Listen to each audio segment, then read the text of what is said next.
When Breath Becomes Air is a profoundly moving and contemplative memoir by Paul Kalanithi, a neurosurgeon diagnosed with terminal lung cancer.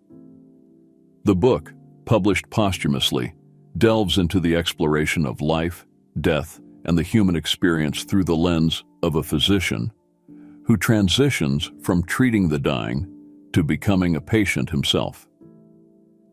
Kalanithi's eloquent and introspective narrative invites readers to grapple with essential questions about mortality, identity, and the pursuit of meaning. The book is structured in two parts, with Part 1 chronicling Kalanithi's journey into medicine and Part 2 narrating his battle with cancer.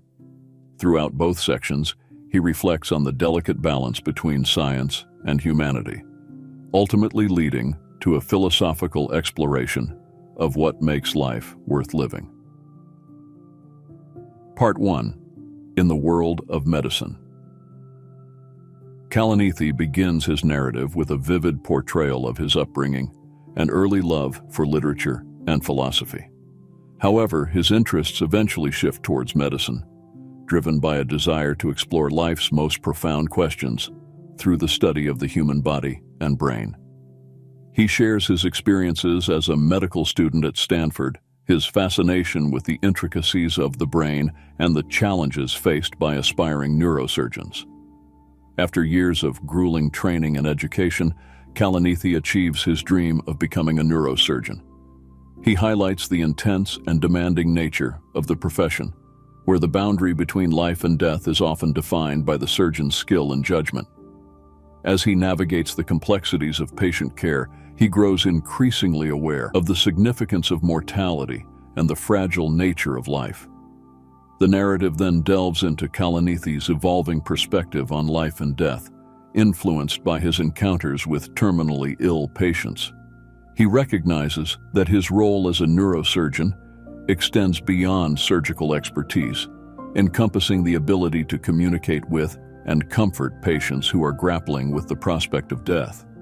He learns that treating a patient involves not only addressing their physical ailment, but also acknowledging their emotional and existential suffering. Part 2. Facing Mortality. The tone of the book shifts dramatically as Kalanithi receives the devastating diagnosis of stage 4 lung cancer, which is advanced and incurable. In Part 2, he transitions from being the physician to becoming the patient, providing a first-hand account of his journey through the realms of illness and mortality. Kalanithi's writing is intensely personal, as he describes the shock and disbelief that accompanied his diagnosis. He delves into the challenging decisions he must make regarding his treatment and the impact of his illness on his relationships, particularly with his wife, Lucy. The emotional depth of the narrative captures the raw vulnerability of facing one's own mortality.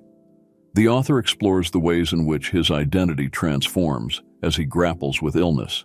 He faces the disorienting shift from a future-oriented life, filled with career aspirations and the anticipation of fatherhood, to a reality in which every moment takes on heightened significance.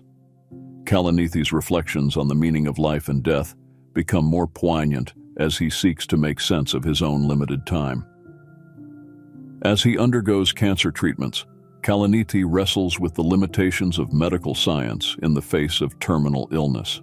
He provides insight into the dynamic between physician and patient, shedding light on the challenges of navigating healthcare while maintaining a sense of autonomy and dignity.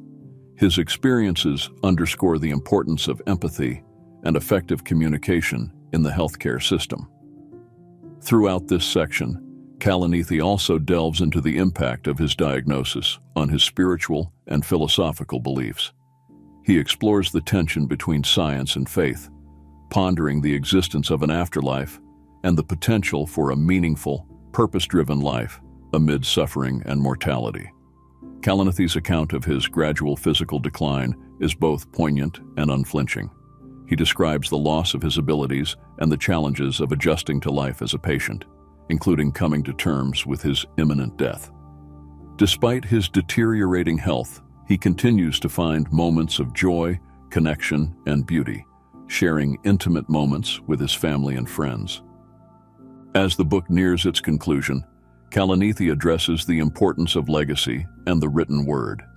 He reflects on his decision to write When Breath Becomes Air as a means of leaving something behind, a testament to his journey and the questions he grappled with. The book, he hopes, will serve as a source of solace and contemplation for those who read it, extending the reach of his thoughts beyond his own lifetime. The memoir concludes with Kalanithi's final days and his eventual passing, leaving readers with a sense of closure and profound reflection. The epilogue, written by his wife, Lucy, provides a touching and intimate perspective on his life and legacy. Conclusion: When Breath Becomes Air by Paul Kalanithi is a remarkable and introspective memoir that explores life, death, and the human experience with remarkable depth and insight.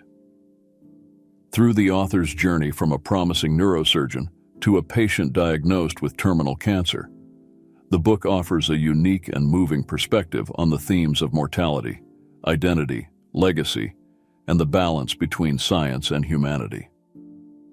Kalanithi's writing is poignant and philosophical, inviting readers to contemplate their own lives and the profound questions that underlie the human condition. The memoir is a testament to the resilience of the human spirit, the power of empathy and communication in healthcare,